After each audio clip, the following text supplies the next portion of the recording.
Hello बच्चों, कैसे हो सभी। तो आज जो हम पढ़ने जा रहे हैं वो है क्लास 12 का लास्ट चैप्टर, मतलब जो पोइट्री का जो लास्ट चैप्टर है, आंट जेनिफर टाइगर फ्लैमिंगो किताब की। तो पहले सब लोग किताब निकाल लीजिए और मैं लाइन वाइज लाइन आपको एक्सप्लेनेशन करूँगा, आप उसको सुनिए। और मैंने यहाँ पर कुछ इंपॉर्टेंट नोट्स लिखा है, अगर आप लिखना चाहते हैं तो वीडियो को पॉज करके ज़रूर लिखिए।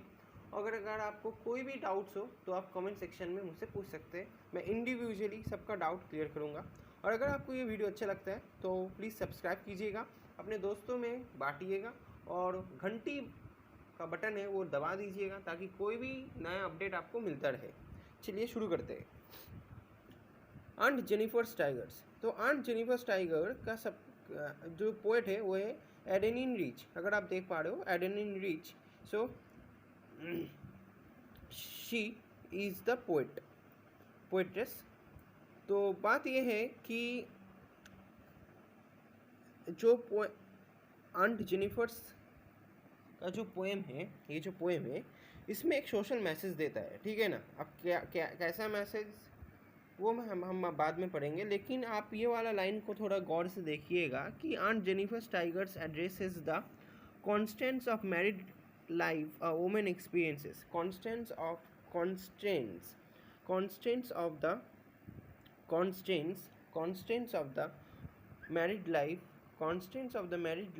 That a women experiences. मतलब एक विवाहित जीवन में जो एक औरत को जो भी एक्सपीरियंसेस, जो भी ऑर्डियल्स, जो भी बैड एक्सपीरियंसेस करना पड़ता है, उस सब के बारे में हमें ज्ञात होगा इस चैप्टर से, ठीक है ना। तो actually if you listen it carefully, so Aunt Jennifer here, the Aunt Jennifer symbolizes the oppressed females in the patriarchal society। जो patriarchal society मतलब क्या होता है ना भाई, जो मेल डोमिनेटेड सोसाइटी है, मेन चौवनिस्टिक सोसाइटी या patriarchal सोसाइटी हम उसे कहते हैं, जहाँ पर जो शासन वो male are dominated and the females are on the lower side, okay. And the tigers it symbolises the freedom of spirit, जो फियरलेस है, जो बोल्ड है, जो एलिगेंट है, ठीक है ना। तो बेसिकली यहाँ पर बता रहे हैं कि आंट जेनिफर्स, अगर आप अभी लेसन को शुरू करते हैं, चलो शुरू करते हैं लेसन को।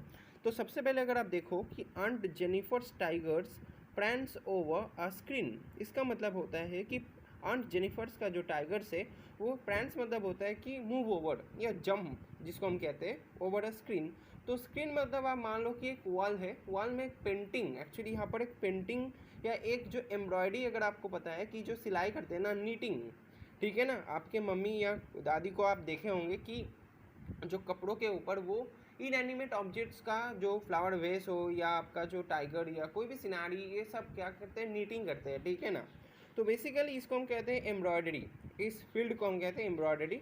तो Aunt Jennifer's was good at knitting and वो इतना अच्छा टाइगर वहाँ पर नीट किया था या सिलाई किया था, इतना अच्छा टाइगर था। तो वो इनएनिमेट, लेकिन वो लग रहा था कि पूरा रियलिस्टिक व्यू दे रहा था, रियलिस्टिक एक, ठीक है ना। तो वहाँ पर एक पूरा लाइफ ऐसा लग रहा है कि जान आ गई हो टाइगर्स में, तो ऐसी व्यू दे रहा था। Bright topaz denizens of a world of green, ऐसा लग रहा था कि टोपाज, ब्राइट टोपाज, एक्चुअली यहाँ पर जो colour of the skin of the tiger, जो सरसों का तेल का जो कलर होता है ना भाई, तो वो कलर था टाइगर के स्क्रीन का। Denizens inhabitants of a world of green, तो यह बता रहे कि ऐसा लग रहा है कि मानो कि जो टाइगर्स उन्होंने बनाई हो वो पूरा जंगल में रहने वाला लग रहा था, ठीक है ना। एक्चुअली तो टाइगर जंगल में ही रहता है। तो बात ये है कि इतना अच्छा नीटिंग किया था, इतना अच्छा सिलाई किया था कि ऐसा लग रहा था कि वो असली में जंगल में है और उनका जो कलर है वो सरसों का तेल जैसा था।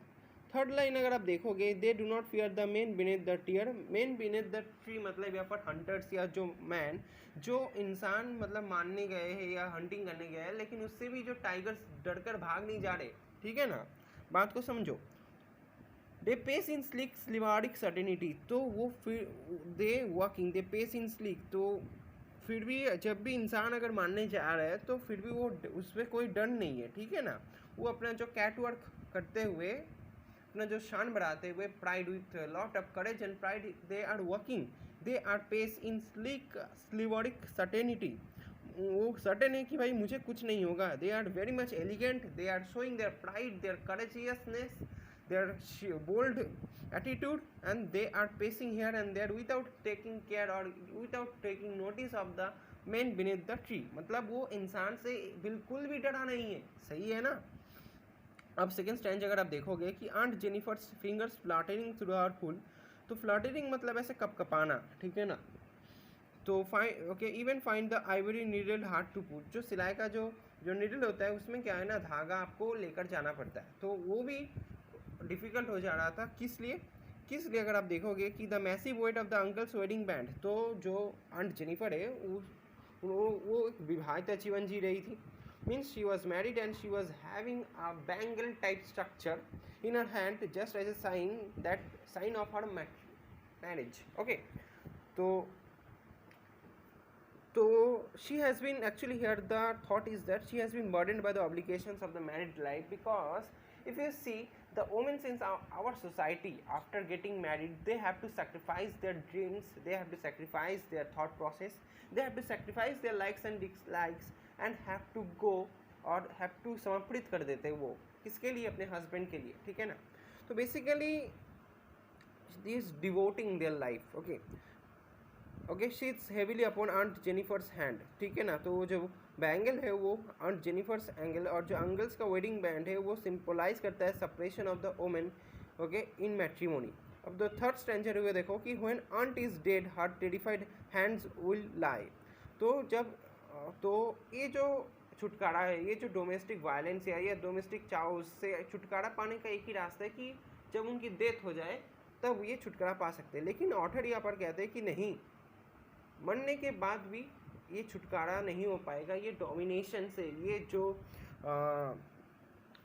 जो आपका टॉर्मेंटेशन है, ये जो आपका डोमिनेशन, इससे छुटकारा नहीं पाएगा, क्योंकि जो उनका जो टेरिफाइड हैंड्स विल लाई, उनके हैंड्स में क्या होगा कि उनके फिंगर्स में रिंग होगा, मैरिज रिंग, जो हर समय याद दिलाएगा कि वो बैड एक्सपीरियंसेस, जो कांस्टेंट डोमिनेशन, जो कांस्टेंट टॉर्चर हुआ था उसके ऊपर, उसके हाथ में पहना हुआ जो रिंग, वो सब याद दिला देगा। The tigers in the panel that she made will go on prancing proud and unafraid, लेकिन यहाँ पर है कि जो टाइगर्स उन्होंने जो बनाया था पैनल में, ठीक है ना, वो हमेशा जिंदा रहेगा, because if you see the idea behind is this that the art is immortal, ठीक है ना। अगर आप यहाँ पर देख पा रहे हो लिखा हुआ है कि art is immortal, actually the writings जो होती है, थॉट्स होती है, आइडियाज़ होती है, सो दे आर इमॉर्टल, ठीक है ना, they are perpetual, they do not get intermingled in sand, they don't get forget by the minds, they are always remembered in, and they are always remembered, ठीक है ना, which expresses her emotions। तो basically यहाँ पर एक जो important चीज़ है वो मैं आपको बताना चाह रहा हूँ कि दिस चैप्टर एक्चुअली रेफर्स, अगर आप अच्छे से सुनिएगा तो यहाँ पर देखिए, मैंने यहाँ पर थोड़ा नोट्स लिखा है कि this chapter actually refers to the martial constants of Aunt Jennifer. Aunt Jennifer was not happy. She was constantly dominated by uncle, मतलब she was constantly tortured, she was constantly tormented by the uncle. The poet represents a patriarchal or main chauvinistic society. She lost her peace of mind, sanity, उनमें जो भी calmness था, इतना torture के बाद वो सब खो दिए थे। She has been burdened by the obligations of married life, ठीक है ना। तो बेसिकली यहाँ पर और एक चीज़ जो मैं बताना चाहता हूँ कि आंट जेनिफर जो नेचर से बहुत ही डोकाइल था, सबमिसिव था, टिमिड था, बहुत ही काम स्वभाव की नेचर थी, तो she couldn't protest for her freedom, ठीक है ना। तो बेसिकली उनका जो डिज़ायर, जो इच्छा था, वो क्या, किससे वो रिप्रेजेंट करती थी, वो रिप्रेजेंट करती थी अपने एम्ब्रॉयडरी से, अपना जो हॉबी से वो लोग ये बोलना चाहती है कि मेरे तरह मत बनो, और मेरे जैसे ऐसे बहुत वुमेन है who are being constantly dominated and being are struggling to find a good life, so basically be like a tiger, and she wanted to portray the majestic, the bold, the elegant, the shivering nature of the tiger, और जो subtle desire of the ant is reflected by the creation of the tiger। तो basically ये है कि हमारे देश में या हमारे जो सोसाइटी में women are not getting respect as much as they deserve, and sometimes they are subordinated, sometimes they are colonized by their husband, you can say. So the thing is that we have to give equal respect and equal value to our mothers, to our sisters, to all the women in their country. And दुनिया में सब हर इंसान की जो जगह होती है, हर इंसान की जो पद होती है, हर इंसान की जो रिस्पेक्ट होती है वो इक्वल होती है, और हमें सबको इक्वल रिस्पेक्ट और इक्वल वैल्यू देना चाहिए। तो ये इसका मोटिव है, ठीक है ना। तो बेसिकली अगर आप चैप्टर को समझे हो अच्छी तरह से तो मेरे वीडियो को लाइक कर दीजिएगा और एक सब्सक्राइब बटन को दबा दीजिएगा। और साथ में दोस्तों मैं आपको एक चीज़ दिखाने वाला हूँ कि ये बुक जो मैंने ख़रीदा है, ऑनलाइन ख़रीदा है, ये बुक आप ख़रीद सकते हैं। इसको 210 पड़ा है मेरे, तो बहुत ही अच्छा किताब है। अगर आप बोर्ड एग्ज़ाम दे रहे हो तो ये आप किताब खरीद सकते हैं। तो ये एक एडवाइस था आपके लिए, ठीक है ना। चलो बाय, और सब्सक्राइब कर दीजिएगा।